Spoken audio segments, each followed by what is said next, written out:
remind you to turn off your mobile phones. We will now open a public session. We do have quorum. I'm going to call the meeting to order. And I'm going to advise those in the public gallery that they're welcome to use mobile devices as long as they are in airplane mode, and that all devices are muted. It is not permitted to take photographs or record any part of the meeting. Declarations of interest. Members, are there any new matters to declare, not declared at our first meeting, that are relevant to any matters under discussion today? No? Okay. We do have one apology from Patsy McGlone. Is anyone else aware of any other apologies at this stage? William Irwin and Patsy McGlone then. And we have two of our members attending via Zoom. We have Aoife and Tom Buchanan. Okay, we're going to move into chairperson's business. Item 1 is the Minister's briefing to us on the DAERA corporate plan, and other updates will now take place at our meeting on the 10th of April. It was originally in the forward work plan for today. Have members any comments to make on that? Nope. Okay. Agenda item 3 is the minutes of the meeting on the 13th of March. I refer you to pages 6 to 15 of the pack for the draft minutes dated the 13th of March. If you have any comments, please make them. If you're not and you're content, I will sign the minutes as drafted, and they will be published on the website. Okay. Thank you, members. That looks like my signature. Ish. Agenda item 4, matters arising. I refer you to the response from the department dated 13th of March, pages 17 to 60 of the pack, regarding the Northern Ireland Civil Service sickness absence, including a copy of the Northern Ireland Civil Service Health and Wellbeing Strategy and Action Plan, and their line manager guidance. Brochure rather than a booklet. Members, further to previous correspondence on this matter, at our meeting on the 6th of March, we wrote to the Department of Finance seeking further details about measures being taken to prevent sickness absence, not manage it. DOF have forwarded information to us that was provided to the Committee for Finance, and a short summary of the measures which was provided to other departments, including 1. A sickness absence policy review, 2. Health and Wellbeing Strategy and Action Plan, 3. Details of the Mental Health Forum, and 4. The role of occupational health in promoting health and wellbeing in the workplace and addressing levels of sickness absence. Members, any comments to make?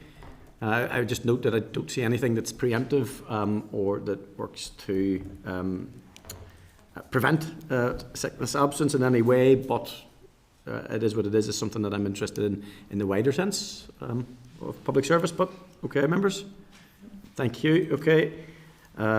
Members, item number 2, I refer you to the response from the department dated the 13th of March, pages 61 to 66 of the pack, regarding the ISNI delivery tracking system construction projects, in reply to our letter the 20th of February. We highlighted our concerns regarding the lack of details in the mitigating measures to control the cost and timeline of projects, and we'll note that this comes from the spiralling number of projects that do run seriously over budget. In response, DAERA states that the Caffrey project is managed in accordance with an industry-recognised Royal Institute of British Architects, RIBA, and their plan of work for the design and construction process, and Prince 2 methodology for project management to ensure that the project remains viable in terms of costs and benefits. At both campuses, the project is currently nearing completion of RIBA Stage 3. That's the design stage with regular cost and outcome reviews. The response also outlines the process of tendering and procurement of contracts and the measures in place to ensure contractors have the necessary expertise and experience of delivering large-scale government projects. If something has affected or will affect construction time, cost or quality, it may be assessed as a compensation event, otherwise bracketed CE. There are strict timescales for notification, quotation and assessment of CEs to ensure that best value for money is being achieved. We also raise concerns that there may not be sufficient expertise amongst departmental staff to challenge external consultants. The department advises that CPD acts as a client advisor and service manager for the project, and CPD staff have the required expertise, experience and qualifications in design and construction to provide advice and support for projects of this scale and complexity. Members, the project's senior responsible officers are content to provide updates to the committee through the life cycle of the Greenmount and Lockreed construction projects. Are members content to note? Are there any comments to make? No? Okay. We'll keep our eye on that one. And I know Patsy in particular is exercised about that. So item number 3, I refer you to the response from the department dated 30th March, pages 67 to 71 of the pack, regarding NIEA wastewater capacity. We sought the department's view on how effective is the Water Stakeholders Partnership Agreement, WSPA, in meeting its objective. The response states that the WSPA provides a mechanism for the main stakeholders to engage in common strategic issues and to understand the role of each partner in the delivery of their statutory responsibilities, which in the DAERA's case is the regulation of drinking water and the protection and enhancement of the environment. We also requested details on the origin and nature of sewerage and network blockages. The department states that blockages can be caused by misuse of the public sewerage system through the flushing of inappropriate materials. However, there is no data to inform the ratio of domestic versus non-network blockages, which is interesting of itself. Yep. Members, in relation to what legal fees have been paid by the NIEA over the last 18 years for successful prosecution against NI Water, the response states that NIEA holds no information on its legal costs for successful prosecutions and does not pay nor does it recover its legal fees. The department also states there has been no analysis of the effectiveness of such fines in preventing future incidents. However, lessons learned are discussed with NIEA at scheduled meetings with NI Water. Members, any comments they want to make in regard to that? Guys, I think we need to probably return to that one. I think it's very woolly and light in regard to how the mitigations and prosecutions is handled, and also the fact that we don't know.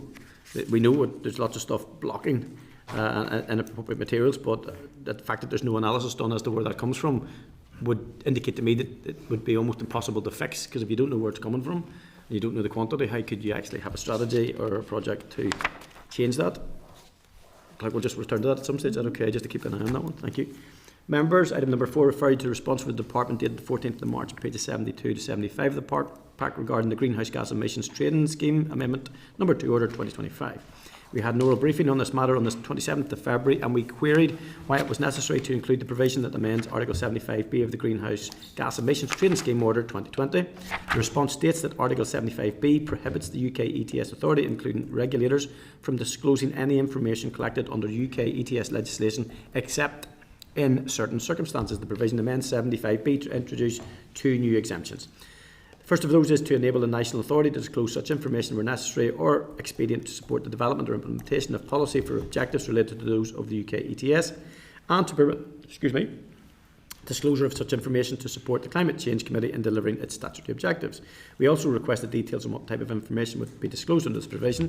The department states that an example would be disclosure of product level emissions data to HM Treasury or HM Revenue and Customs to support the development and implementation of the UK CBAM.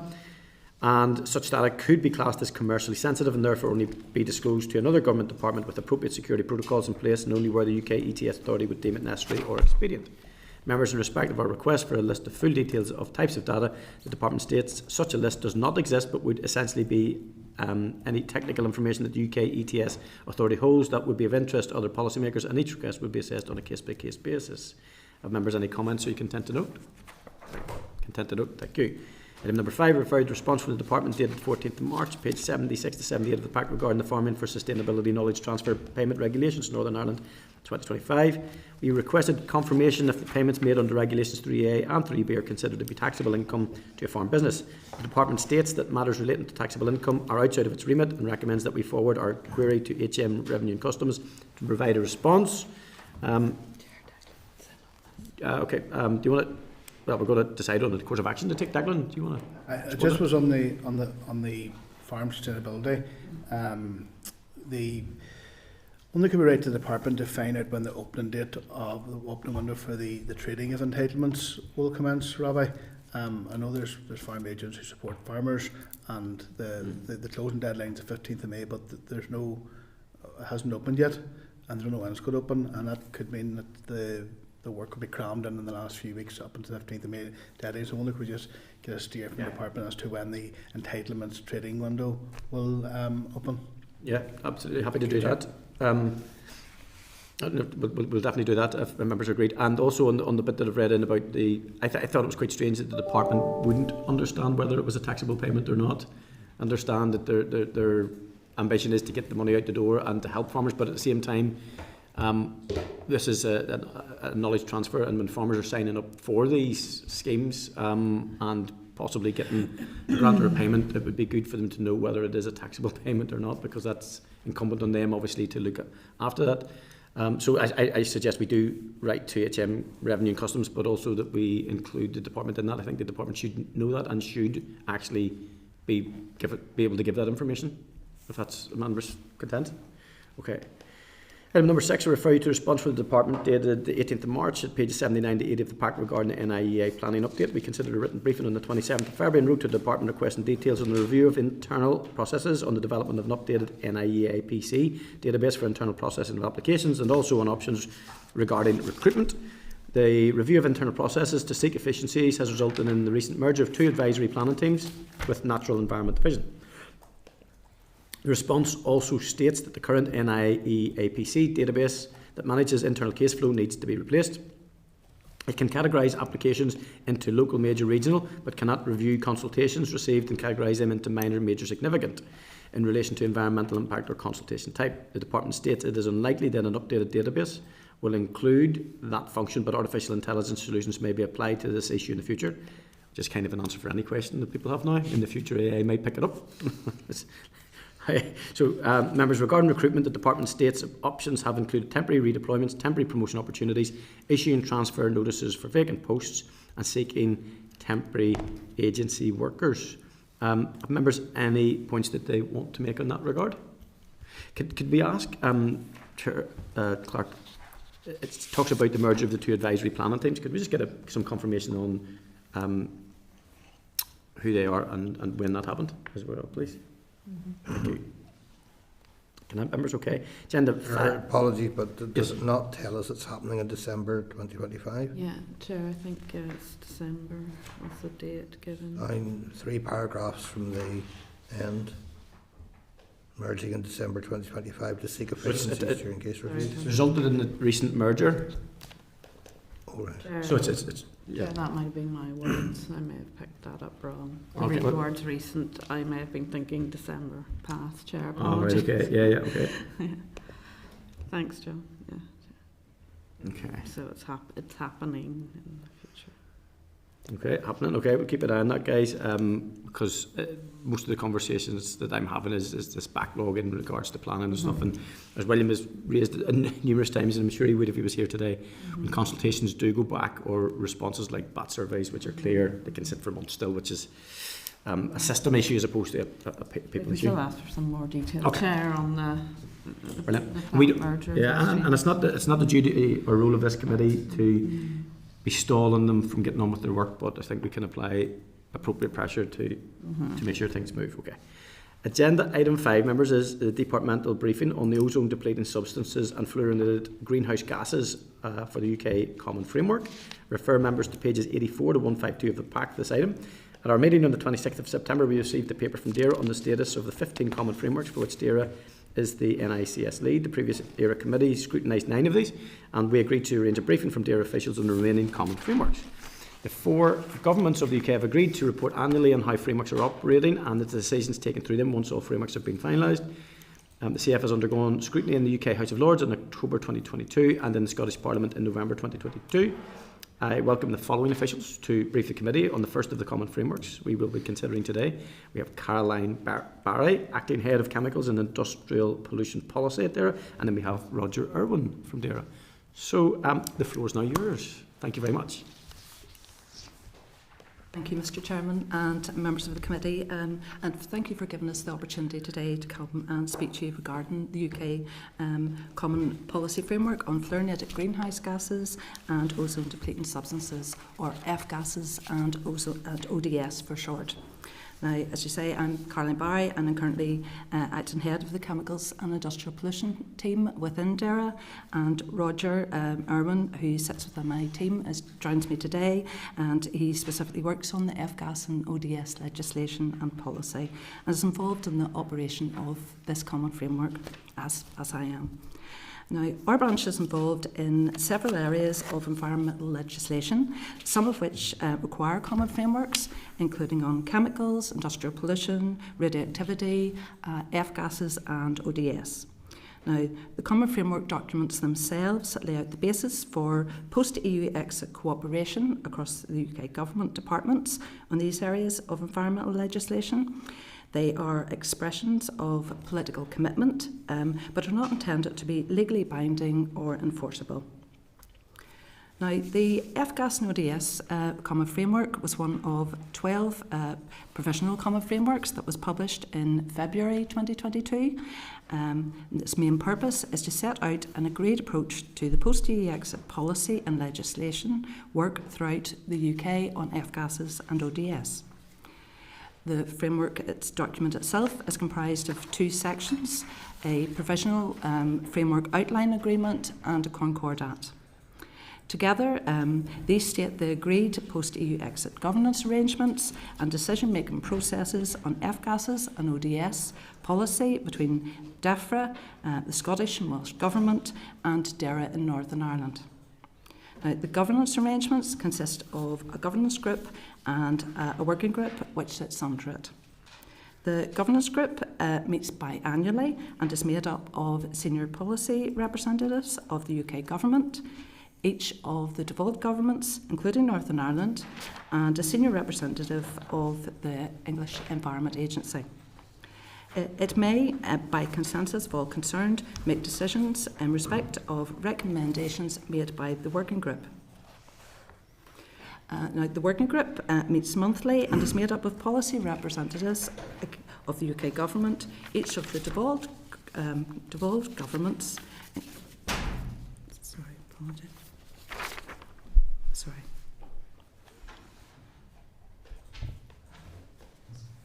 Good, sorry. Sorry, apologies, I've got a bit mixed up here. Sorry. Yes, that's thanks, Roger. Sorry. First, so I'll just to give you a wee bit of background in terms of F-gases and ODSs, which are gases used in industry in Northern Ireland, and if accidentally emitted, both F-gases and ODS are harmless in the short term. However, F-gases have a high global warming potential, and which is much higher than carbon dioxide, and if emitted, exacerbate rising global temperatures. ODS have a similarly high global warming potential and and also damage the Earth's ozone layer, which is essential for the survival of all life on Earth. Now, F-gases and ODS are used as coolants, constantly enclosed inside products and equipment, and they are not used as fuel and so are not usually emitted unless by accidental leakage. This leakage could be during usage, installations, storage, transportation, or decommissioning of the product or equipment. Now, F-gases are used in several sectors of industry in Northern Ireland, including refrigeration, air conditioning, fire equipment, aerosols, heat pumps, and high voltage switchgear. ODS have largely been phased out and replaced by F-gases, but before they were used much more commonly in refrigeration systems, air conditioning systems, heat pumps equipment, and fire protection equipment. ODS are now primarily only used in small quantities for military ships, vehicles and submarines, laboratory research into ODS, civilian aircraft and airports, and land-based command and communications facilities. Now, just to go back to in terms of the actual groups that are involved in the Common Framework, as I say, the governance group meets biannually, made up of policy representatives for the UK Government and each of the devolved governments, including Northern Ireland, and a senior representative of the Environment Agency, and may by consensus of all concerned make decisions in respect to recommendations made by the working group.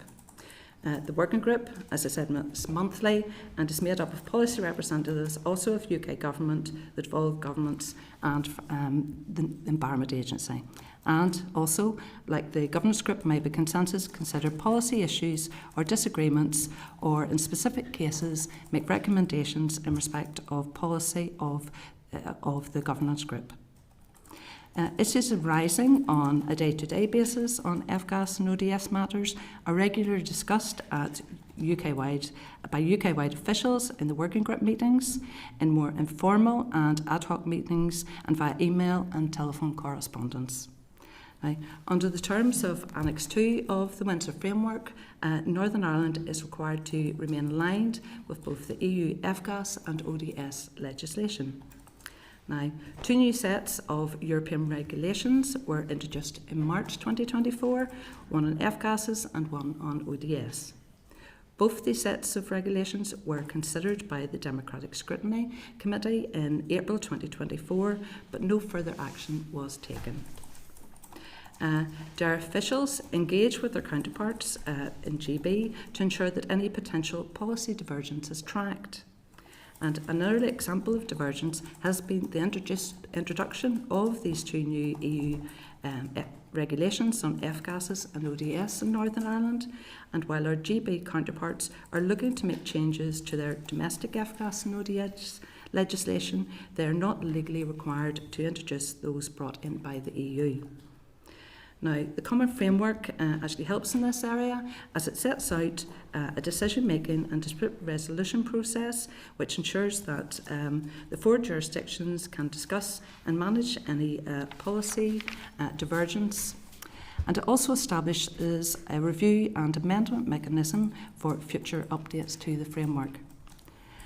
The ODS and F-gas Common Framework document is available on the gov.uk website if you'd like to view it.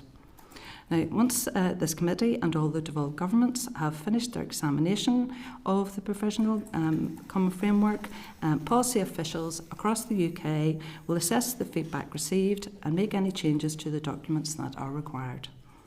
Now, in conclusion, I'd like to thank you for your attention, and sorry for the mix-up, and to say that my colleague and I are happy to answer any questions that you may have.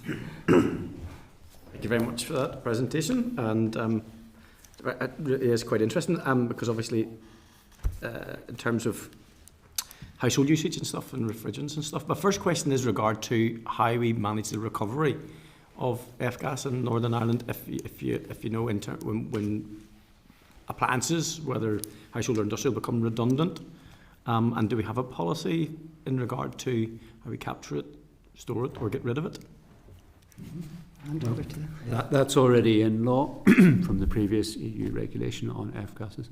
And yes, it is not permitted to simply dump fridges, air conditioning, heat pumps, or fire equipment in landfill without previously removing and recovering the F-gases for reuse, recycling, or even what they call destruction, which means converting it to other chemicals.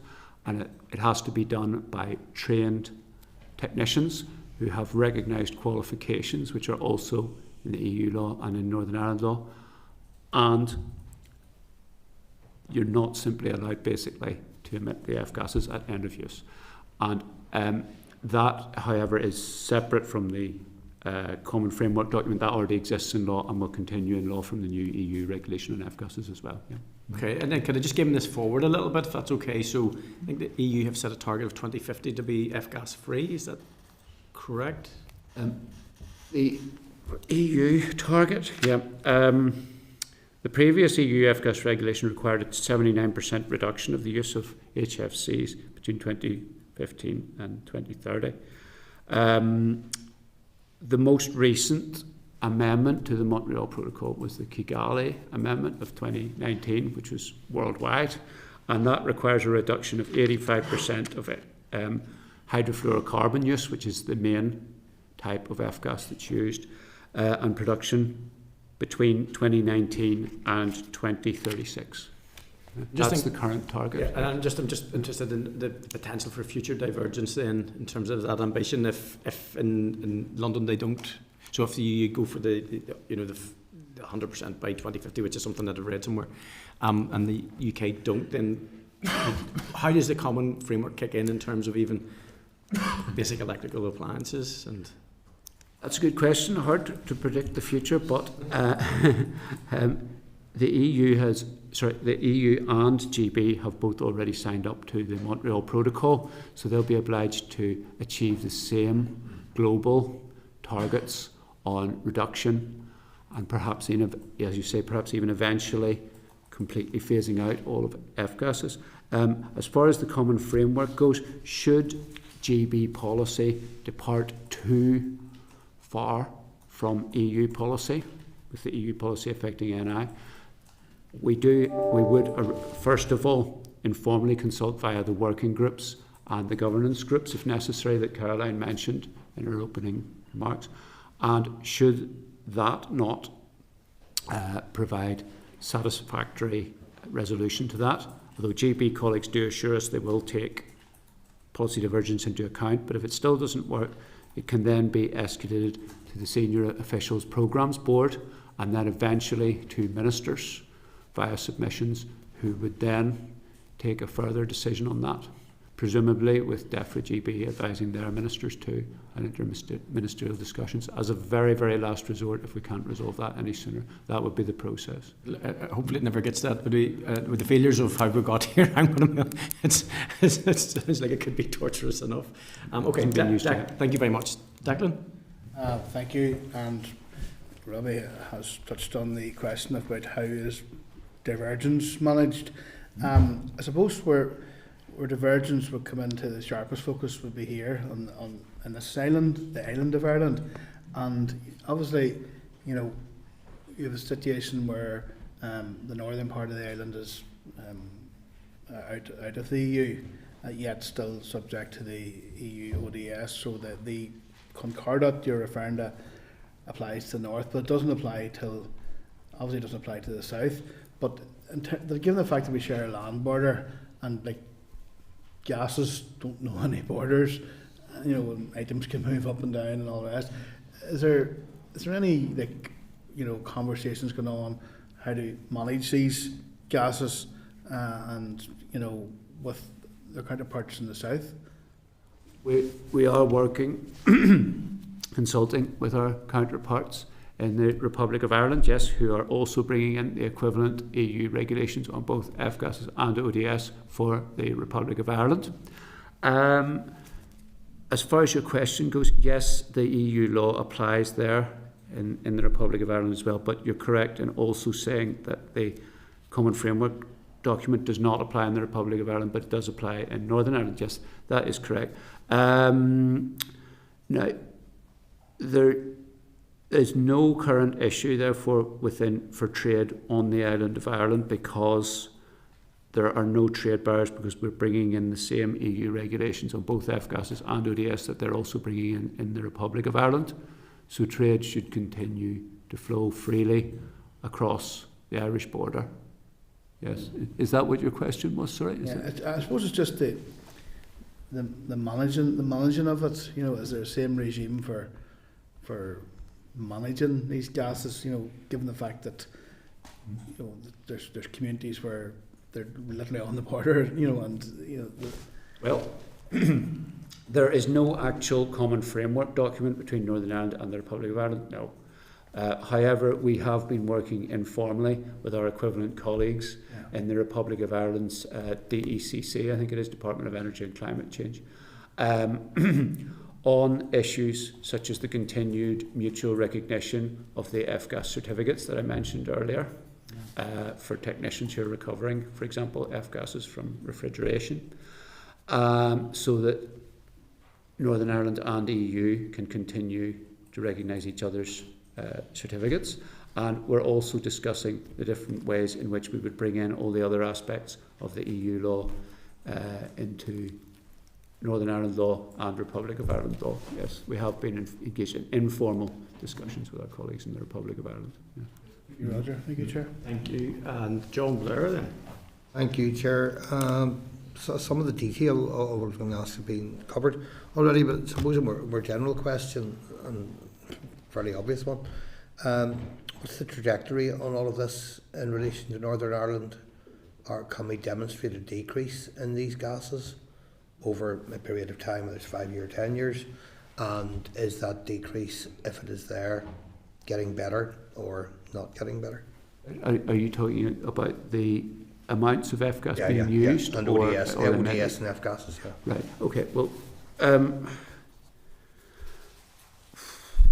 we do annual reporting every year to what's still done on a UK-wide basis on emissions of F-gases, and that is reported to the UK every year.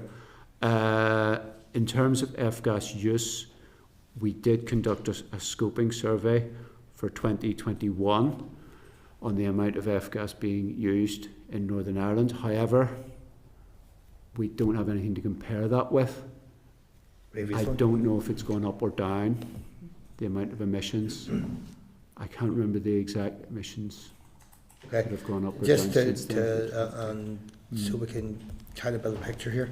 If the scoping was done in 2021, and there were no such scopings done previously that we know of, and that 2021 was now 4 years ago, are there any plans to repeat that exercise or repeat it on a regular basis?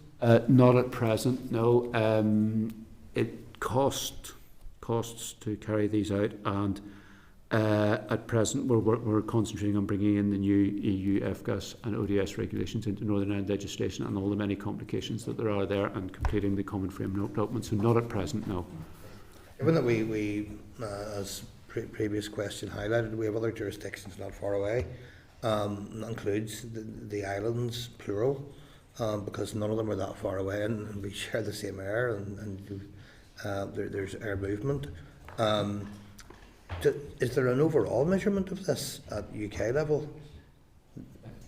Yes, it There is. obviously will be Okay. reporting at a UK level. There is monitoring that is ongoing as well, but also just to say that in terms of the phase down, there's phase down of F-gases, which is operated by there's a system operated by the EU quota system, and an equivalent in GB as well.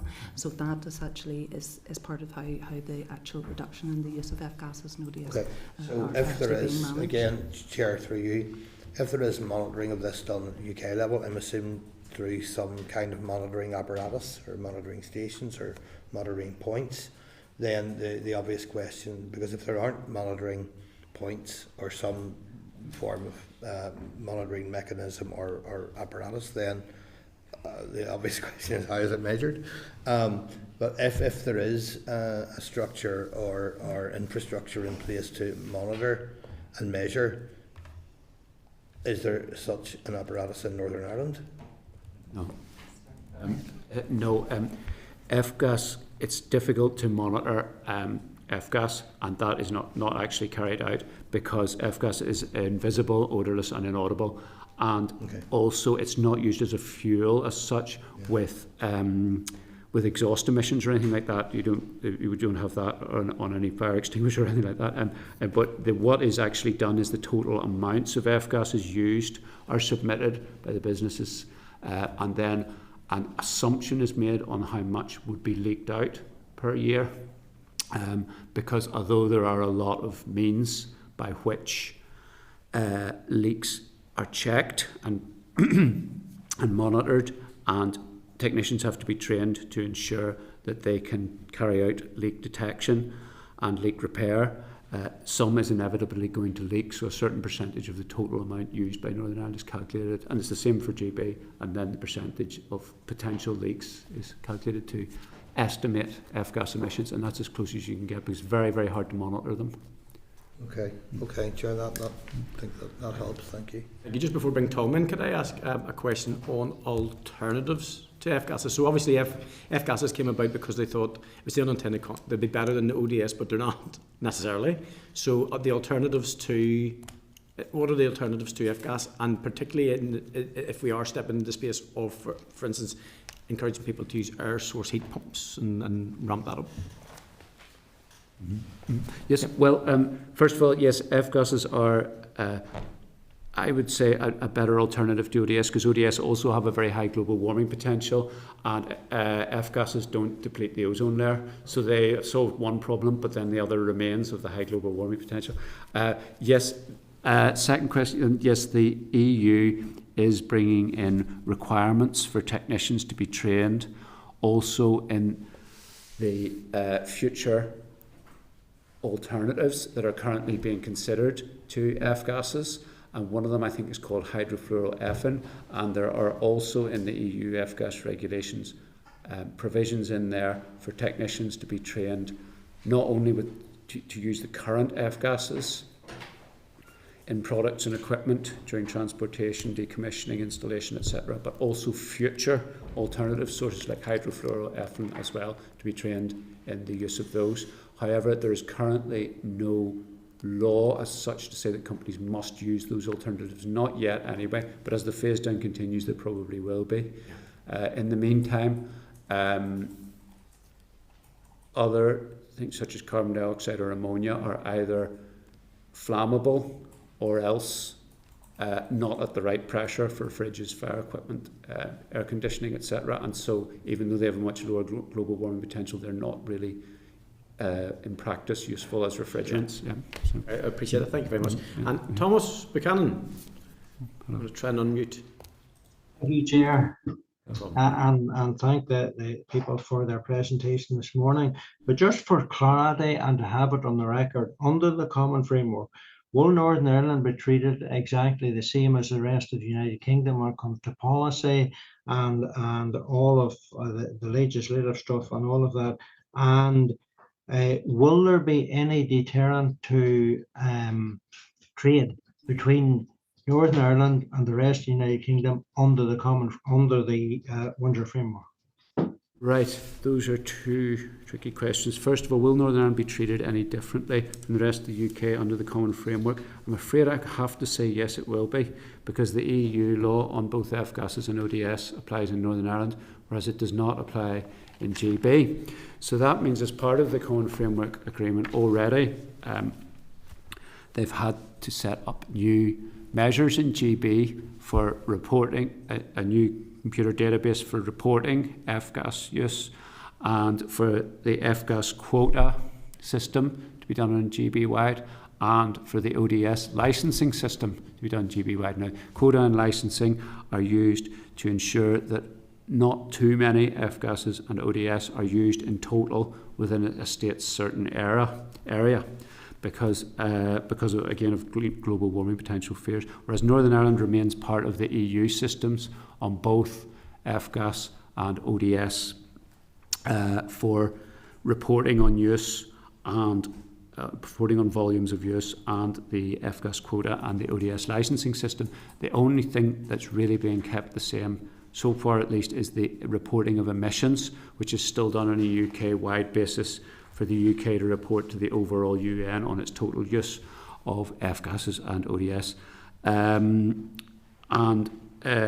GB, though, they have assured us that they will take policy divergence into account, and we do have the dispute resolution system by which we can escalate any major concerns we have here in Northern Ireland about the potential for policy divergence, because GB is a very major source of trade with Northern Ireland for F-gas and ODS and products and equipment contained therein. And so that is about as best an answer I can give you there. There are concerns about policy divergence, yes. Sorry, your second question then, what was the second question again, sorry? The second question was, would there be any barriers to trade between GB? Would that cause any barriers in trade between Northern Ireland and GB, perhaps under the Windsor framework? Yes, some, but they're being mitigated as best we can. First of all, as I said before, mutual recognition of certificates is due to continue. So people working on installation, etc., decommissioning, etc., of products and equipment containing F-gases, the certificates to do that legally will still be recognised in both GB and NI.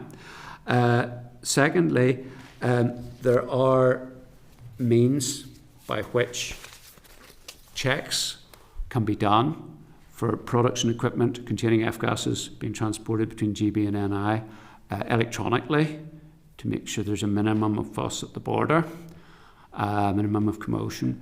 For example, the GB quotas on F-gases can be monitored and checked online. And there's a new computer system coming in for HMRC and National Clearance Hub called Certex, which will also include F-gases and ODS, and they can check from there if the products and equipment have the required quota or licensing system to minimise the fuss at the border. The other issue that may be, for example, is there's now new EU regulation that fridges, air conditioning, etc. may not have a global warming potential of F-gases of above 1,000. That can be checked again remotely by the relevant businesses and NCH and HMRC before the products and equipment come to Northern Ireland. And there is also a trading advice scheme set up to help businesses to work out how they can transfer their goods readily and easily containing F-gases and ODS, for example, between GB and NI. I hope that will help alleviate your concerns a little bit, but I don't know. Yeah, thank you for that. Will there be an added cost then to businesses here? Because you've said about a training, there's going to be training set up to help businesses. Will that add an extra cost to businesses here? Perhaps some extra administrative costs, yes, but we are going to be consulting with businesses on that during the consultation period for bringing in the new European Union regulation on both F-gases and ODS. There could be some administrative costs there. Hopefully they will not be, hopefully they will not be too great for businesses. Thank you, and thank you, Chair. Okay, thank you very much, Tom. It was a good session, I think. Good questions. Thank you very much for your attendance. Members, is there anything else just before our witnesses leave? No? Okay, well, thank you for your time. We may be in touch in the future. Thank you. Thank you very much. Karen, you're staying. Double punishment for yourself. Okay. Not a bother. Okay. So agenda item 6, members, is the Departmental Briefing on Integrated Pollution Prevention and Control, the developing and setting of best available techniques, BAT, Provisional UK Common Framework. So members, I refer you to pages 153 to 206 of the pack for this item. This Common Framework has undergone scrutiny in the UK House of Lords in November 2022 and the Scottish Parliament in November 2022. So Caroline, thank you for staying. And we also have Nicola Duffin, the Senior Scientific Officer at DERA. So if you would, when you're comfortable, if you would like to give us your briefing, please.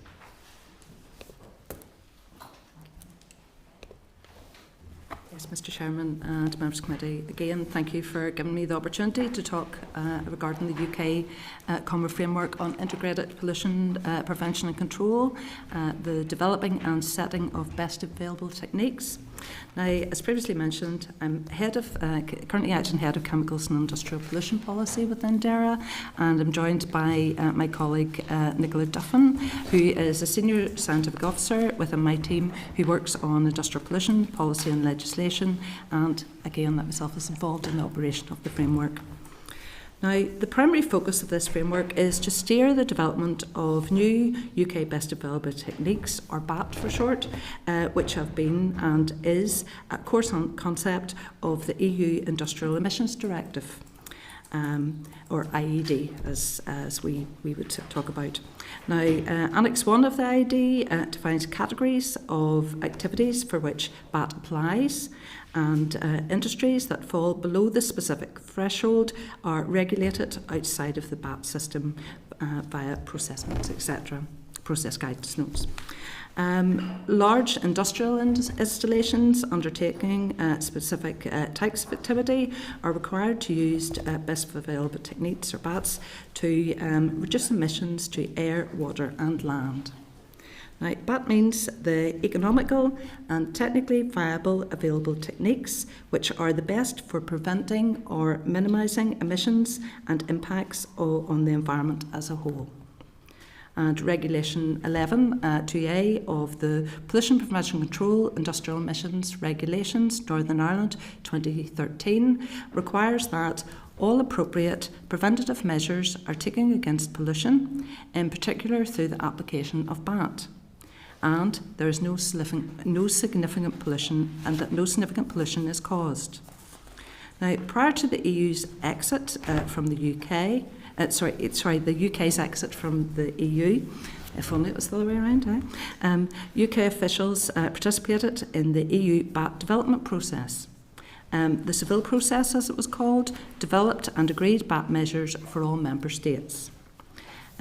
Due to Annex 4 of the Windsor Framework, Northern Ireland remains aligned with the EU IED post-Brexit in respect of large combustion plant that feed into the single energy market on the island of Ireland. However, for any other industrial sectors, Northern Ireland remains aligned with the UK. While industrial emissions is a devolved policy area, it is recognised that a common approach within the UK will provide consistency for industry. And the aim of this framework is to develop UK-wide arrangements to support the effective regulation of industrial emissions. The Environment and Wildlife Legislative Functions, EU Exit Regulations 2019, provides the legislative basis for all 4 governments to adopt BAT for their nations. The Integrated Prevention Control, Development and Setting of Best Developed Techniques Common Framework is one of the 12 common frameworks published in February 2022. The main purpose of the framework is to agree an approach to post-Brexit, to post-EU exit policy and legislation work throughout the UK, in establishing a UK BAT regime to provide a transparent, collaborative, flexible and data and evidence-led process that safeguards and builds on the high levels of environmental protection already in place in the UK. The Common Framework document itself consists of 2 sections, the Provisional Framework Outline Agreement and the Concordat. The Concordat provides non-legislative mechanisms to set out the scope of the framework and the principles of engagement which the parties will respect and work to. This includes establishing a decision-making and dispute resolution process, thus ensuring that the 4 jurisdictions can discuss and manage any potential policy divergence. It also puts in place a review and amendment mechanism for future updates to the Common Framework. The guiding principle for the decision-making process is that all parties will aim to reach consensus. The Common Framework provides a governance structure consisting of the Standards Council, which provides strategic oversight, the Regulators Group, which supports the Council and provides oversight of the sector-specific working groups, the Small and Medium Industry Subgroup, the UK BAT Advisory Board, and the UK Air Quality and Industrial Emissions Governance Group, and a range of sector-specific technical working groups which provide technical expertise. Now, just to give you a little bit more information in relation to those, the Standards Council provides strategic oversight of the regime for BAT within the UK programme of industrial pollution standards, creation and agreement. The Council communicates decisions on BAT within the UK, making clear where differing approaches have been agreed. It aims to reach consensus, including agreement to a common approach or differing approaches to BAT within the UK. The Regulators Group supports the Standards Council. It develops and regularly reviews the technical principles that underpin BAT within the UK. And at advice of the technical working groups, they apply those principles when reaching each sector-specific BAT advice and make recommendations to the Standards Council. And policy decisions on the adoption of BAT are the responsibility of the Standards Council. The Small and Medium Industry Subgroup provides working level forum on areas of industrial emissions which do not currently fall within the scope of BAT, such as medium combustion and the PPC regulations Part C activities. They make recommendations to the Standards Council as part of the process for prioritising future BAT reviews. They provide a forum for sharing ideas and possible policies in relation to clean air and air quality. The UK BAT Advisory Board provides advice to the Council on strategic matters relating to BAT. It's made up of representatives from the devolved government, regulators and stakeholders with an interest in BAT, including industry, trade associations, local government, NGOs and academia. The UK Air Quality and Industrial Emissions Governance Group is a high-level group comprised of senior officials who provide strategic oversight on matters relating to air quality and BAT. They ensure the continued functioning of policies and legislation post-EU exit, but do not deal with the working and operational aspects of the BAT Common Framework. The devolved governments are represented on all of these groups, including the sector-specific technical working groups where relevant. And just to flag that last week, a meeting of the UK Regulators Group actually was held in Belfast, which both Nicola and myself attended. Now, a copy of the Provisional Common Framework document can also, like the FCAS framework and ODS framework, can be found on gov.uk website. And once this committee and all the devolved governments have finished their examination of the Provisional Common Framework, policy officials across the UK will assess the feedback received and make any changes to the documents that are required. So in conclusion, I'd like to thank you for your attention and to say that Nicola and I are happy to answer any questions. Thank you so much for that. Appreciated that. Thank you. And I'm sure members will have a number of questions for you. I have two, if that's okay. I can start off. Yeah. Okay.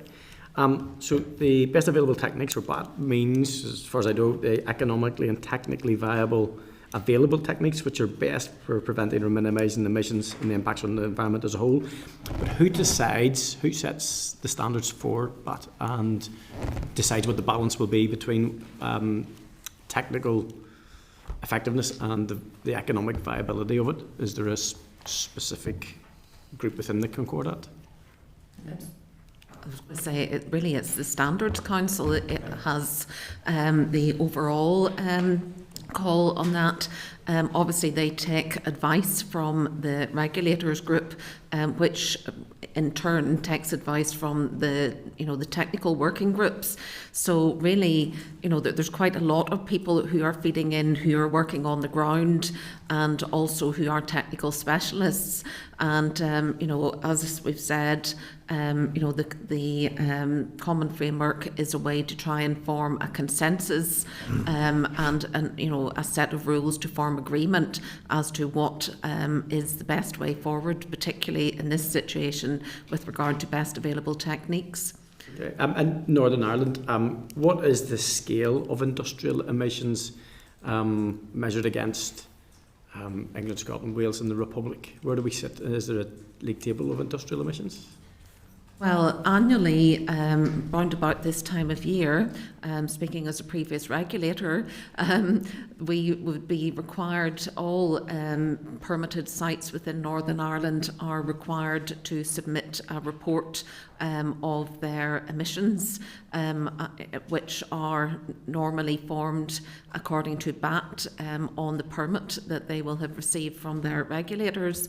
So that is held in a system called the pollution inventory, which traditionally was submitted via UK to the EU, but since we're in that sort of transition period at the moment, it is, the information has been submitted recently and is being held in a UK format at the moment. And but with regard to the large combustion plant, that information has been passed on to Europe because that is what we are required to do. So yes, there are available figures on the amount of emissions within the UK. Do you know where we sit in that table in regard to the region, Northern Ireland specifically? Well, it would be very hard to say exactly where we sit because you're talking about lots of different industries. So off the top of my head, no, I couldn't say exactly where we sit, but the figures are available certainly at a UK level very recently, but throughout the whole of Europe within the recent past. Okay, and that's the final one for me then. So there are different groups that have been set up in this framework for tackling,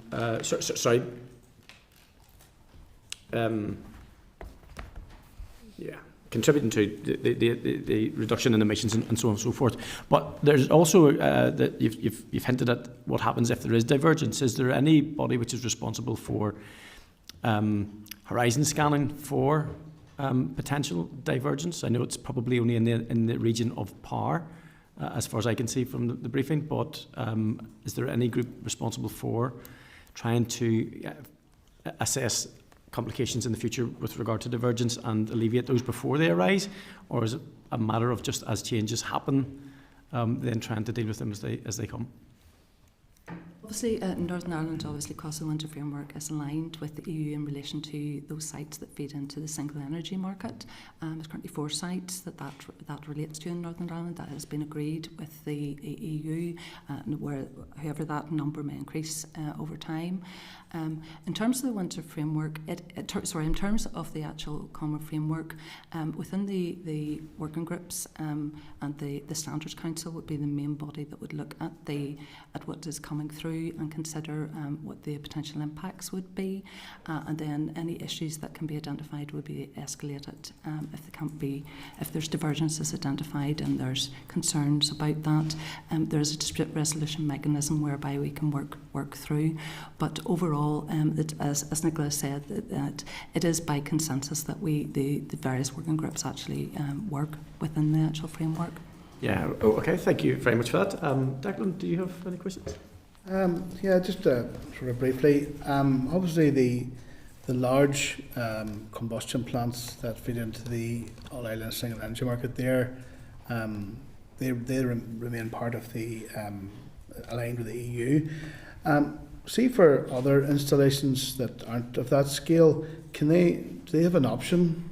Is it optional to opt into this, or is it a requirement? Not really.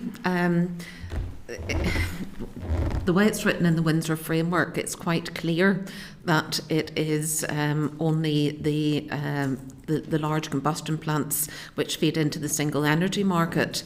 With regard to how the pollution prevention control regime in Northern Ireland and the whole of the UK is formed, it is still working from retained EU law, i.e. The Industrial Emissions Directive, i.e. D1.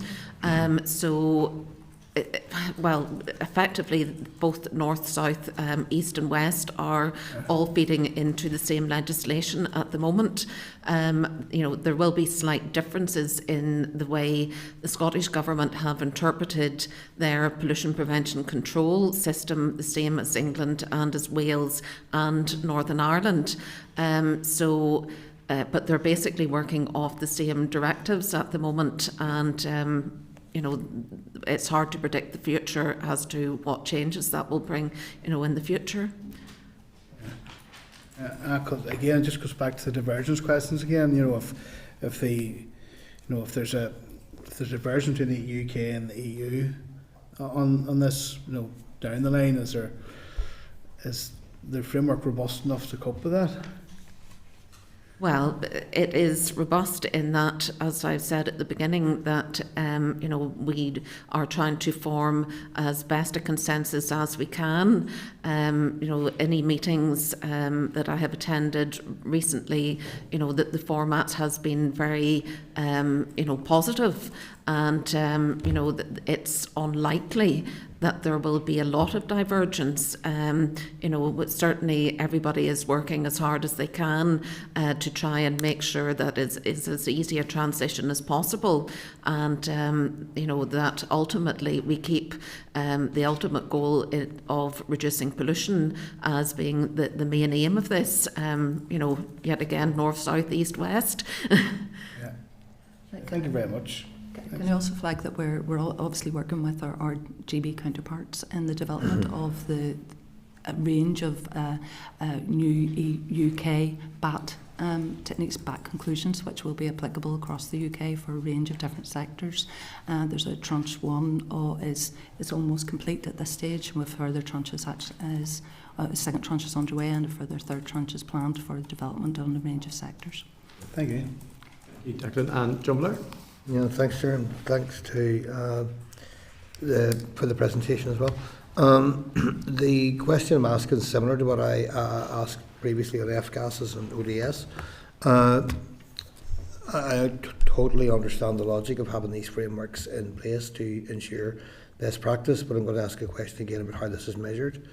What does success look like in relation to this? Or is it the case that a lot of industrial pollution would already be measured by other departments within government, whether that be on climate or air quality or whatever it might be. I'm keen to know how the effect of the framework is measured, if it is, or is it assumed that industrial pollution is already captured in terms of monitoring by other government departments and environmental agencies? Well, industrial pollution monitoring is covered by the pollution inventory, which NIA is the enforcement and monitoring body. The framework basically is a set of rules and procedures that we follow to try and format the future.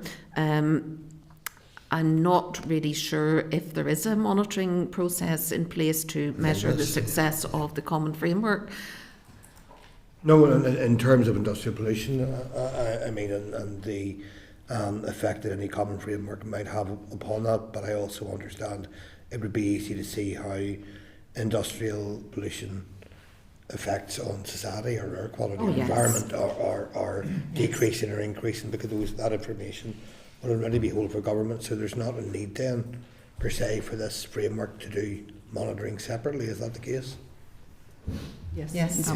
Because obviously you have air quality monitoring, you have water pollution monitoring, a range of different monitoring. Captured elsewhere, basically. Yes. Okay. Thank you. Thank you, John. Any other questions, members, on this item? Just checking online. Think Aoife and Tom are content, as far as I can see. Yeah. Okay. Thank you very much for your presentation. And we may be in touch. We may bring you back. That's good. Thank you very much indeed. Okay, members.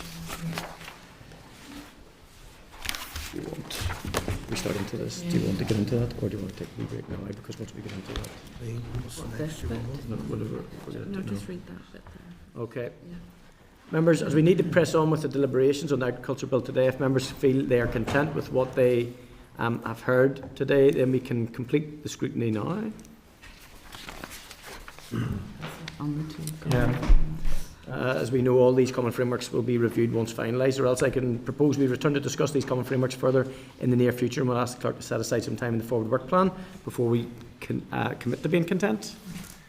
I think, given that there are a couple of members maybe missing, we may will seek to return to them just to clarify, so that it's as smooth as possible.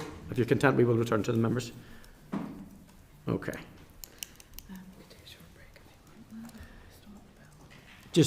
I'm just going to suggest, guys, we take a very, very short break before we start the deliberations on the bill, because we know we do need to be on the ball with those, and I'd rather take a break now than make it uncomfortable for people. So we'll take a very short break, if that's okay. Yeah. Thank you. Okay, so today we are continuing our deliberations on the bill, and I refer you to pages 7 to 15 of the table papers for the Examiner of Statutory Rules report on the Delegated Powers Memorandum. I'm going to welcome Angela Kelly, the Examiner of Statutory Rules, and Catriona Doherty, the Legal Advisor, to brief the committee and answer any questions that we may have. We'll also invite Ozone Baker, the Bill Clerk, to the meeting, but we are also, I'm just going to put it to members that we move into closed session to take any legal advice, if members are content. Okay, thank you. Thank you. So, thank you, members. Agenda item 8, Agriculture Bill, and that is our committee deliberations. I welcome again the officials from the department, John Terrington and Elaine McCrory. They're going to answer questions and discuss issues as we go along, and I also welcome our bill official, Ozone Baker, who's going to stay with us, I think. Yeah. Okay, members, just going to remind us all, the aim of the deliberations is to make the witnesses sweat. I'm only joking.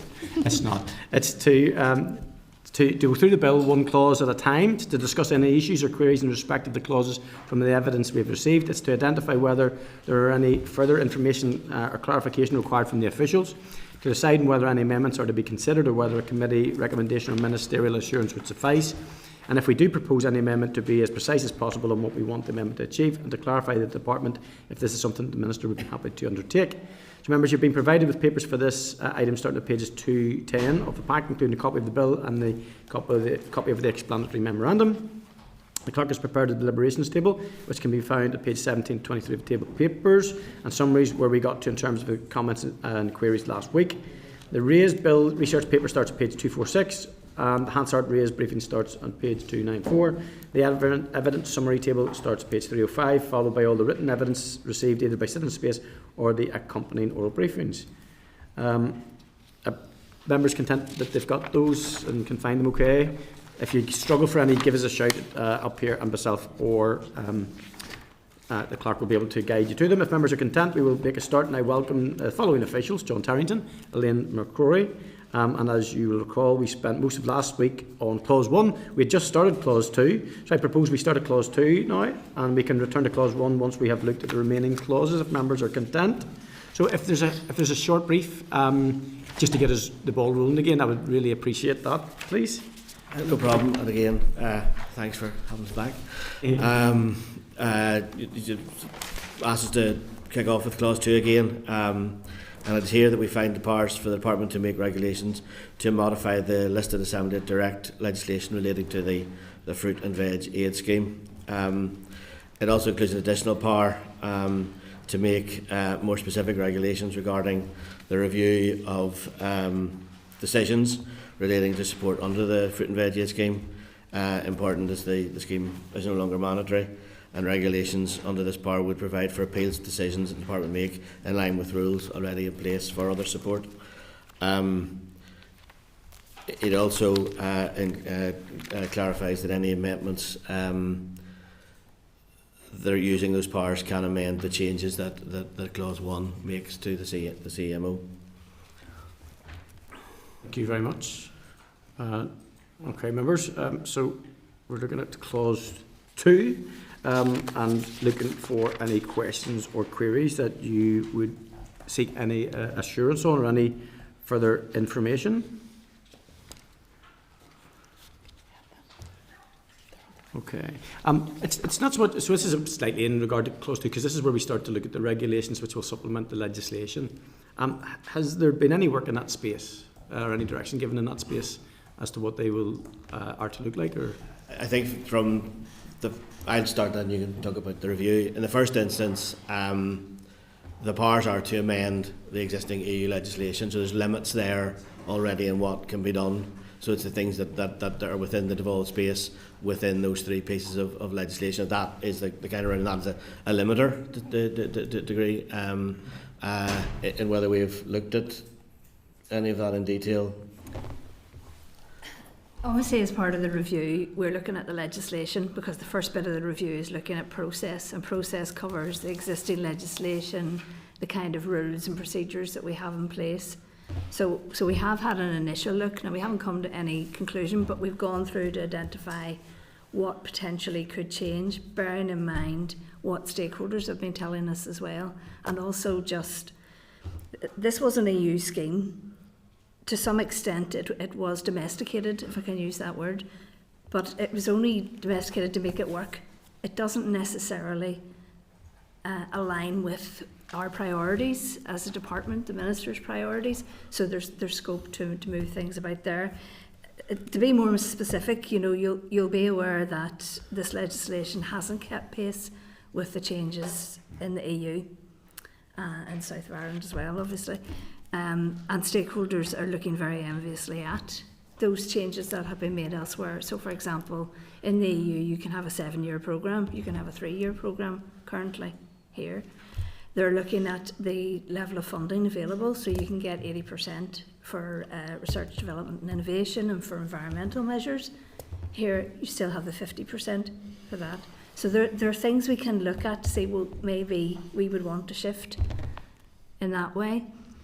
In terms of administration, again, you'll be familiar with EU legislation. It's quite clunky and very detailed and sometimes very prescriptive, particularly around checks, for example. And we might want to look to say, well, is it really necessary to do 100% checks on every single piece of paper associated with that programme? So we might want to look at that.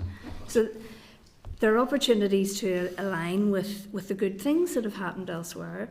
There are opportunities to streamline the things that don't really work for us, and also to make it better suited to our circumstances in Northern Ireland. In terms of, so obviously if the legislation was to pass, that's unlikely to change. It'll be in place for a while. But regulations are obviously subject, everything's subject to affirmative resolution. So even though the word modify and the descriptor for that would scare some, but the powers are significant, but obviously it's subject to draft affirmative, so the power resides within the Assembly there.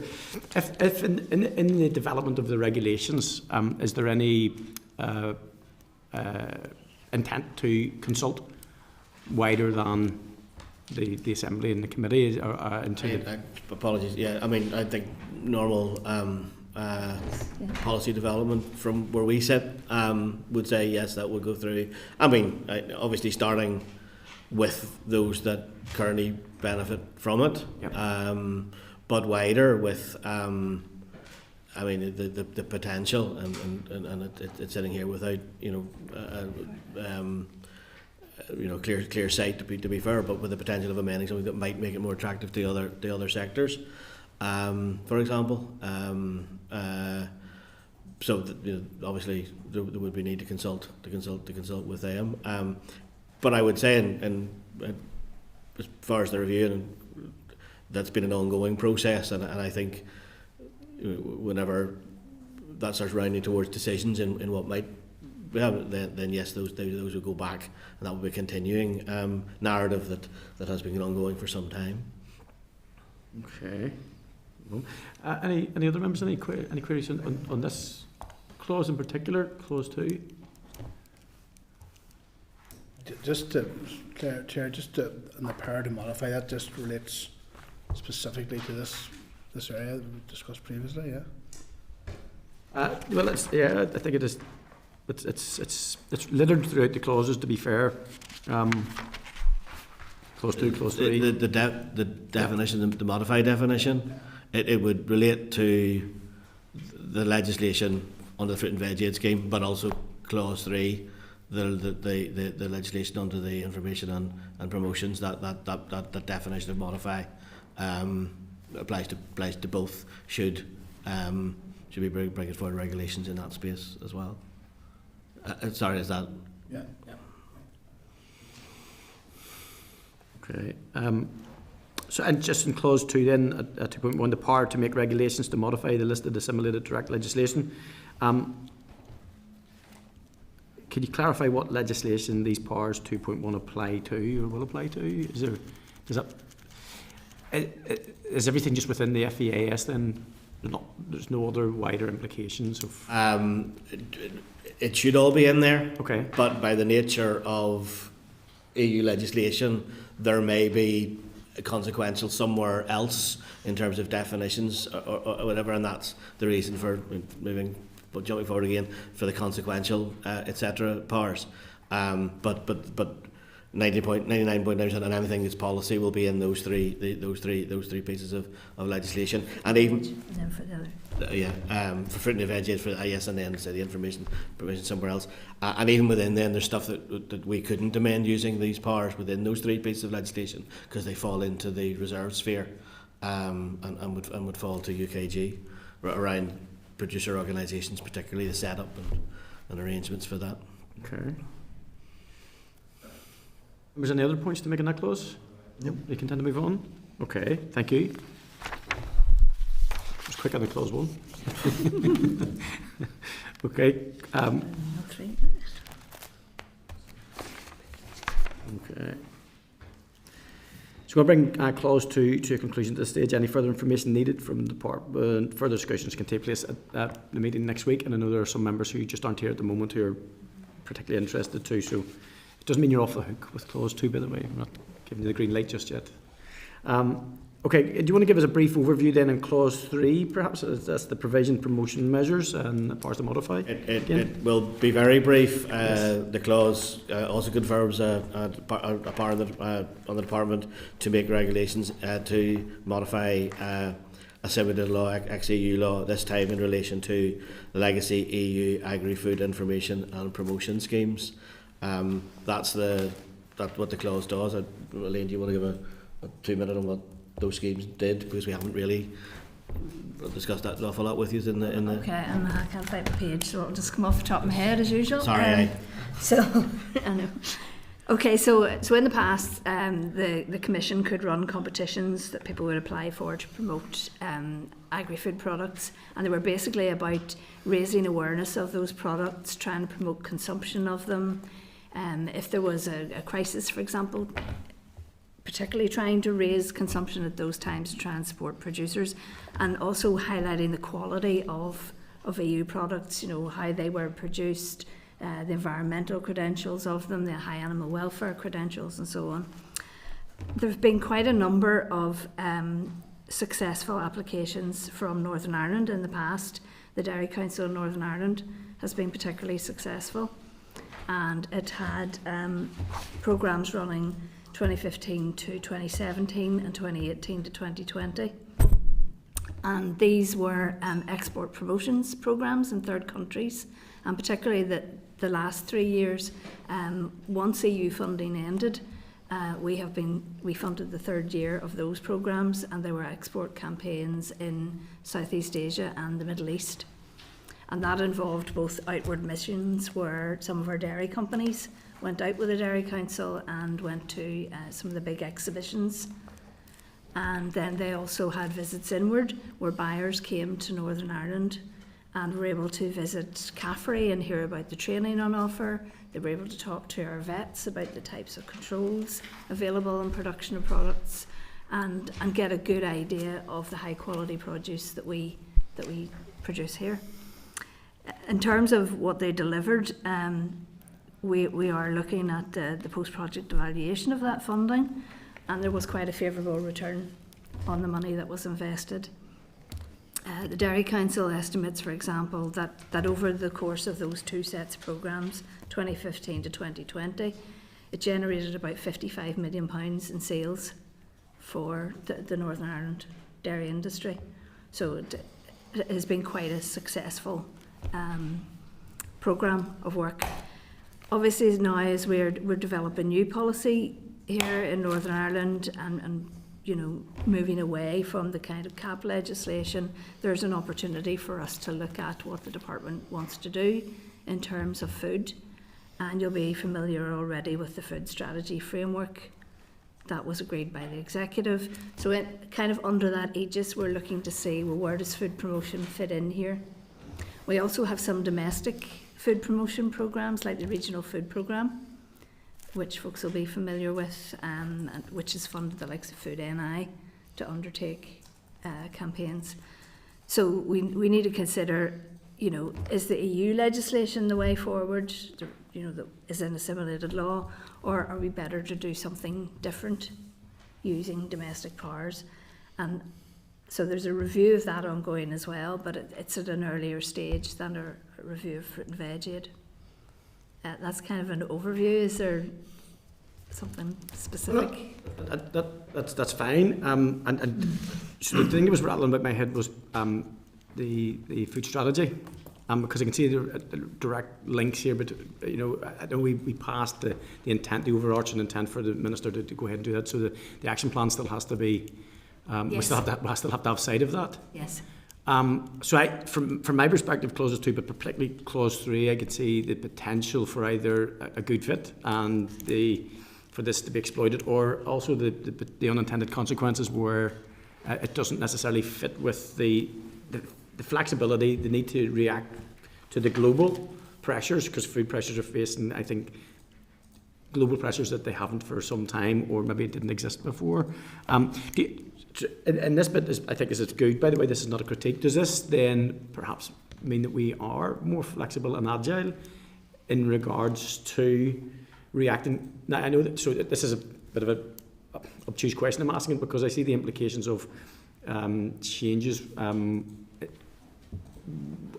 whether we're exporting in particular to GB or to the EU. We've had these discussions previously on information, on packaging, and all of that. Does this clause in the legislation assist that, do you think? Help, or is it an unmeasured consequence maybe?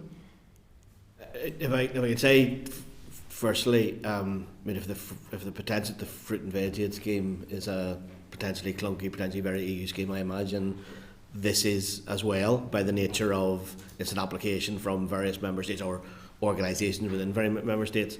So in terms of its immediate flexibility, I imagine it's not particularly flexible. That's why we've taken powers. There may be, however, it also, because it has been successful, having it there on the statute book is something that might answer a need, and rather than having to come and look for additional powers, additional primary powers, having it on the statute book is something that is certainly more flexible than not having it.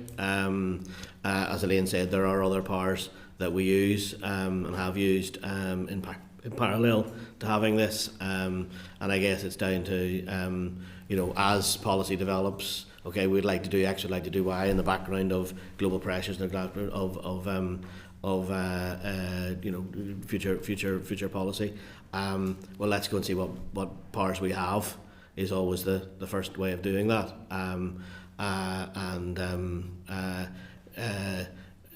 So these powers are the EU powers. This power provides us with the chance to again streamline it, make it more Northern Ireland friendly, and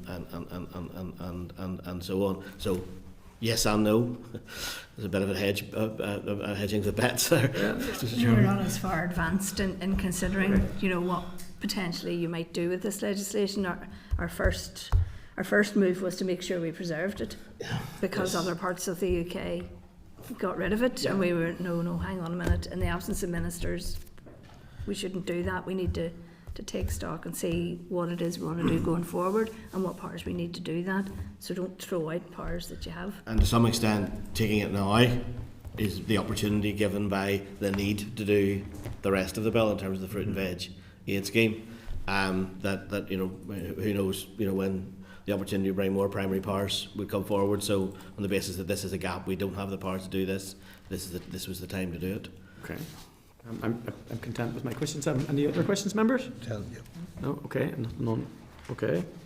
So I'm going to bring clause 3 to a conclusion today. Any further information needed from the department, we will obviously write to you. There are other members who aren't here at the moment. And then further discussion can take place at our meeting next week, members, if you're content. Okay. Could we then at this stage look at clause 4 in the regulations, please? The majority of respondents were opposed to clause 4, as they were in clause 3. One respondent was in favour of the clause, but only on the condition that the detail of the replacement scheme that the provision applies to be made known. So, if you would like to give us a bit of a brief on that. What useful. Clause 4 does, section 1 clause 4 does provide details around the regulatory making powers in clauses 2 and 3. It provides that these regulations can make supplementary, incidental, consequential, transitional, transitory or saving provisions, and it's a standard provision to allow for changes to other legislation to ensure a fully functioning statute book following amendments that might be made using the powers under clause 2 and 3. As I said when we talked about clause 2, an important thing given the complex and interwoven nature of EU law. It also provides for the consequential changes can be made to any statutory provision which, when read with the Interpretation Act in Clause 5, can include primary legislation. Again, a narrow power, we believe, is standard to ensure a fully functioning statute book and no unseen consequences. And finally, on Clause 4, provides that regulations made under the bill can only be made with approval of the Assembly, as the Chairman said, draft affirmative. I'm just one on this. It's more to do with the definition and at the very earliest point, recognising who decides what incidental, consequential, transitional or transitory, or what the bar looks like for that and who determines. They're very legal terms. Okay. They would be included and would be subject to legal challenge if they went beyond that. And I would like to think in the process of the Assembly, particularly draft affirmative, in the time for it to be considered, that if anything was felt to be ultra vires, that would be brought to the attention. But they are. It's pretty. It is a pretty tight clause, and I'd love to sit and give examples, but it is that technical that I don't know if that would, if I could, whether that would be of any help, if I could. No problem. I think the fear in there is that, and the reasonable fear is probably that some of the smaller businesses who may apply may feel that traditionally larger businesses have had better access. I think I'm not sure this clause is particularly the point where that would hit for them, but. Yeah, just to pick up on that point, I mean, for fruit and veg anyway, I wouldn't say that it purely benefits larger companies. What you tend to find is that there's a mixture of companies come together in a producer organisation. There's smaller companies and medium and larger companies. And one of the advantages of the PO is that the smaller companies are actually getting quite a good share of the funding that's available, and they're also able to learn from the medium and larger companies that are within the PO as well. So I wouldn't say that it's just big companies get fruit and veg aid. I would guess that if the content of the main SR, the main policy change is being made using the enabling powers, has contented industry, I genuinely don't think they will see anything in a consequential or transitional. It's pretty obvious that we do have a transitional in that anything in the future won't have affected something that's already been agreed. That kind of language, and you would be discussing those in terms of practicalities if there was any impact. But as I suspect there will be mostly consequential changes in terms of potential definitions and things like that are buried elsewhere in legislation that you need to just make sure doesn't have any say unintended consequences on that, and have a piece of statute that doesn't entirely make sense. Okay. If you even look at the regulations we're talking about here, fruit and veg aid and information and promotions, they're actually interlinked as well. So you'll find references to one in the other. So it's things like that you need to be sure to pick up. If you make a change in one place, you have to make sure you follow that through to somewhere else. Okay. Thank you for that. Any other questions or queries on clause 4, members? No. Okay, going to bring clause 4 to a conclusion at this stage. Any further information needed, we will contact you by writing, if that's okay. And any further discussion can take place at our next meeting with other members. Okay, we're now going to look at clause 5. Again, clause 5, the majority of respondents were opposed to the clause. A couple of comments were the term modify is too broadly defined. You can maybe speak to that again if you like. They said that a clear distinction should be made between modification, adjustment and repeal or removal. And content for you to, if you want to pick anything out in relation to clause 5 that we haven't already touched on. As you say, it provides for interpretation of terms used in the bill, including to modify, which the bill says includes to amend, to repeal or to revoke. Again, our understanding, these are standard provisions allowing for changes in whole or in part to the legislation in question, and it's important so that if a new scheme or something with alternative was developed, that you had opportunity to make sure that the statute book reflected that. The clause also defines what statutory provision is, as I've already said under clause 4. Again, in response to the stakeholder comments, as you reflected, I don't think it's that broad. I think it is standard, and also it is subject to the draft affirmative, as said in clause 4, and that's there to give the reassurance that the department's not going to do anything that the Assembly doesn't like. Just a quick, I probably should have tackled this one earlier on, but asked it in a more succinct manner. So the term modify in this instance hasn't been modified to suit this bill. It's a standard application of the legal context of modify. Was there any other words or routes considered rather than to modify? No, I don't think there was. This again in discussions with the drafters was we said what we needed to do, what it was for, and that's what they drafted. Again, I think There's pretty a consistent similar with. definition in with- the Scottish Yeah. Agriculture Act. That's So, fine. Thank you. That's it. That sorts that out for me. Any other questions from the members on clause 5? No, members are content. Okay, then I'm going to bring clause 5 to a conclusion. If we require any further information, we will contact you, and other members who aren't here may be interested in that, and we may get you back if that's okay. And now we're going to get clause 6, which is the commencement and short title. I don't think there's going to be too much information required in that. Do you want to No, for the record, another technical clause provides the coming into the operation of the Act on royal assent, which, given the transitional provision in clause 1, wouldn't have an effect on any current operational programmes. And obviously then it sets out the short title of the Agricultural Act. I know we had a discussion with that a few weeks back. Yeah, it's a conversation I've had a few times. I think it's not you. It is not. This is not a poke at you. I think the bills should absolutely do what they say in the tin for just even for people for research purposes. Who I regret that it is called the agricultural bill. To be honest, I can say, in terms of you're asking, what other words were used at the time of drafting, we saw this as a potential amendment to the 2020 Agricultural Act, in that it would have depended on to the existing powers that we would have to change the other CAP schemes, and we thought that was a good way of doing it. The advice at the time was, well, this is far more open and clear and transparent for all stakeholders to see, so that's where we end up where we are. Okay, I appreciate that. Have any members any other points they want to make on clause 6? Nope. No, okay, going to bring clause 6 to conclusion. However, any further information is required, we do reserve the right to either write to you or ask you to come back in if that's okay, and the committee will have further discussions which will take place at our next meeting. So, thank you so much for your time. Thank you.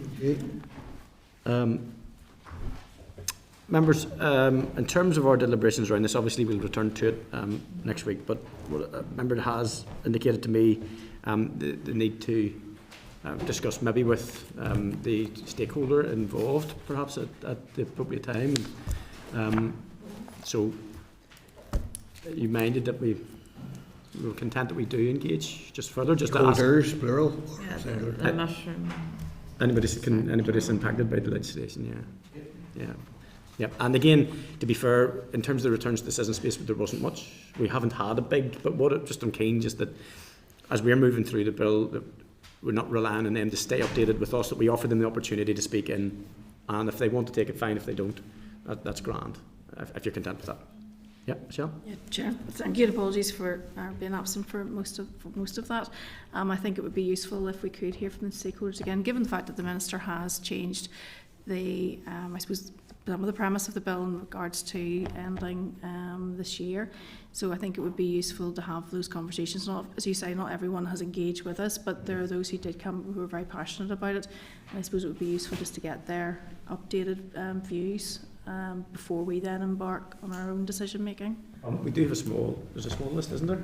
Mm-hmm. Stakeholders, yeah. That's fair. Yep. Engaged with us, yeah. Yep. We'll do that. Make them aware of the deliberations we've got as far enough if they want to continue. As Michelle said, the Minister has made on the face of it, looks like a good move, so to see how that has impacted on them. Okay, thank you, members.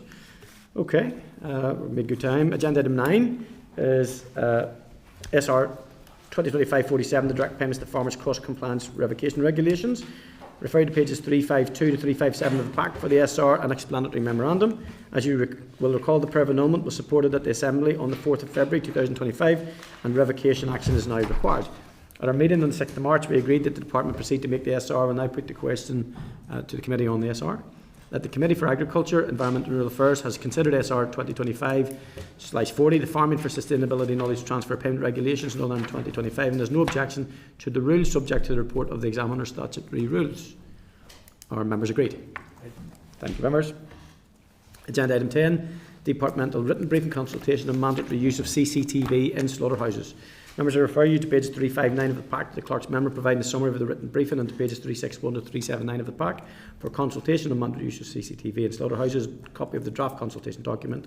As detailed in the memo, the Department intends to launch an 8-week public consultation on the 26th of March on the introduction of mandatory closed-circuit television (CCTV) in slaughterhouses.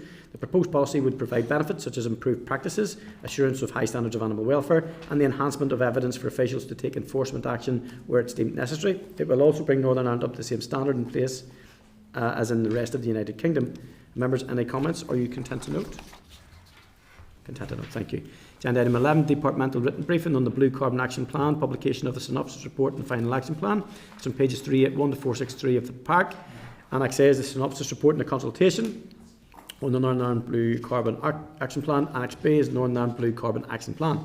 The team are endeavouring to provide a summary memo for any departmental written briefings, but there is not one for this briefing as it only arrived on Tuesday at lunchtime, just in time for the main pack going out.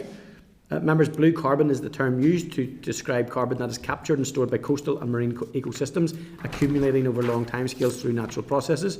The plan recognises how marine ecosystems can help contribute to climate change mitigation and adaptation, and that if these habitats become degraded or damaged, their ability to capture and store greenhouse gases declines. On the 22nd of April 2024, the Department opened a consultation on Northern Ireland's first Blue Carbon Action Plan. The Department has now responded to stakeholders' queries and calls for clarity and amended the plan where appropriate, and engaged with other UK devolved administrations to ensure that a consistent approach is taken across the UK.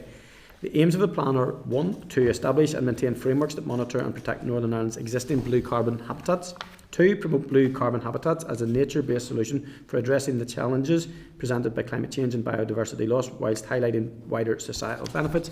And 3. To align the plan with cross-cutting policies relating to climate change, biodiversity and other environmental obligations, recognising the links between marine and terrestrial ecosystems. The Department intends to create a marine nature recovery group made up from government, industry and academia, alongside a broad range of stakeholders to work towards the co-delivery of the action plan. If we are content, members, the Synopsis report and Blue Carbon Action Plan will now be published on the Department's website. Any comments to make in this regard? Looks like a good piece of work. Okay, agenda item 12, members, is the fair farm pricing. Refer to pages 465 to 486 of the pack to the following matter in relation to fair farm pricing. Draft letter to Farmers for Action, the NIO email of the 16th of January 2014, and the draft SI, the Fair Dealing Obligation Pigs Regulations 2025. We have been considering this matter at a number of meetings since October, members. The Clerk has received confirmation from the Assembly Legal Services that no previous ERA committee has sought legal advice from them regarding the Farm Welfare Bill. Clerk has also drafted a proposed committee letter to FFA covering our due diligence on this matter and our opinion that the matters regarding farm gate prices are reserved matters, as it strays into competition law, which is a reserved matter under Schedule 3 of the Northern Ireland Act 1998. Further to that, the draft SI, the Fair Dealing Obligations Pig Regulations, have been led in Westminster this week and extend to Northern Ireland. The regulations will introduce mandatory written contracts between first purchasers and pig sellers for all pigs sold in the UK, unless a seller opts out of having a written contract. They will apply to all new contracts from summer 2025 and existing contracts from summer 2026. This would seem to further support that supply chain contract matter, and they are reserved to Westminster. The committee will be considering a written briefing on the draft SI at next week's meeting. So, before we discuss about the legal advice, Declan, did you want to come in? Just on the fair farm pricing, obviously anything that can deliver any fairness into the food supply chain is to be welcome, but I note that it's expected to cost in the region of 5 million annually, and I suppose maybe in our communications with, has it been led by Westminster? Mm-hmm. We maybe find out, do we have any assessment of the cost for businesses here in the north and when to expect these regulations to come into force? Sure. Point, yeah. Any other items that anybody wants to? Michelle, do you agree? No. So I think if we would seek before the letter is finalised, it'd be great that we do get the legal advice on it, and then also a synopsis of everything that's happening at Westminster, just to make sure that we're up to date in terms of any legislation, any private members' bills, etc., that would have an implication that we should be cognizant of. Happy enough, members? Thank you so much for that. Okay. Agenda item 13, members, is correspondence. Refer you to correspondence from the Department dated 12th of March, page 488 of the pack, regarding the British Wool and the report and accounts for 23-24. A copy of the report, which the Department is required to lay before the Northern Ireland Assembly, is attached and is also available online. Have you any comments, or are you content to note?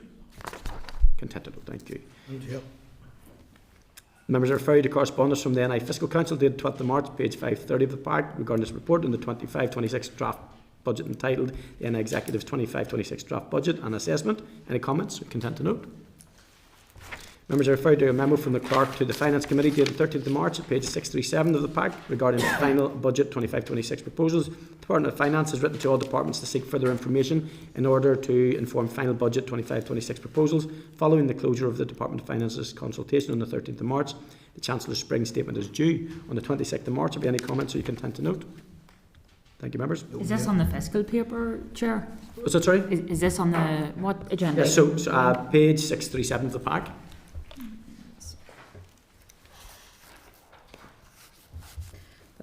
You're referring to a memo, Chair, from the clerk Yep. to the Finance Committee regarding Yep. So that was what the DOF the has final budget seeking. proposals, and then Sorry, Yep. I'm ahead of you. Sorry about that, Chair. excellent. Thank you. Okay, members. Okay, 13.4 members are referred to a member from the clerk to the Public Accounts Committee dated the 14th of March, page 642 of the pack, regarding a primacy update. Members of the Public Accounts Committee agreed to retain primacy on the NIAO report into ambulance handovers in Northern Ireland, published on the 11th of March.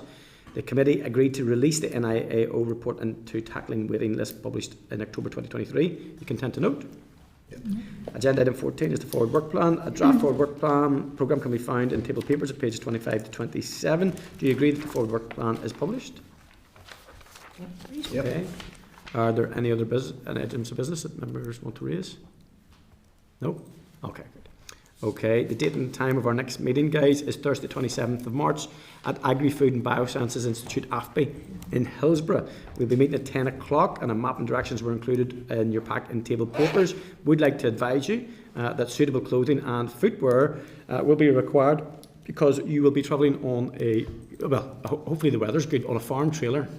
Okay, so I would say, yeah, I would say probably jeans and wellies, jeans and wellies, and yeah, that'll be good. It'll be really a really good committee meeting and a chance to see what they're up to in AFBI. So if members are content. Chair, Yep, fine. Chair, could I just make one quick point there? It's taking us back to the bill.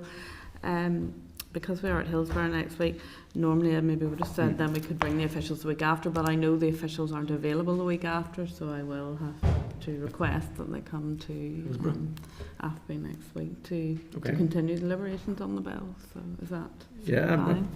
Fine, yeah, good with that, yeah. Yep. Okay. And just make sure, well, they'll not be going on the trailer, I wouldn't think so. Okay. Michelle?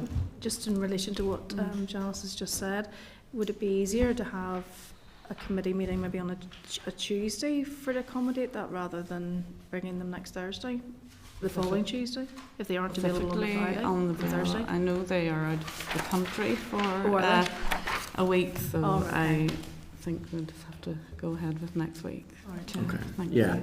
Okay. Thank you. All right, members, if we're content, then we are finished. Thank you.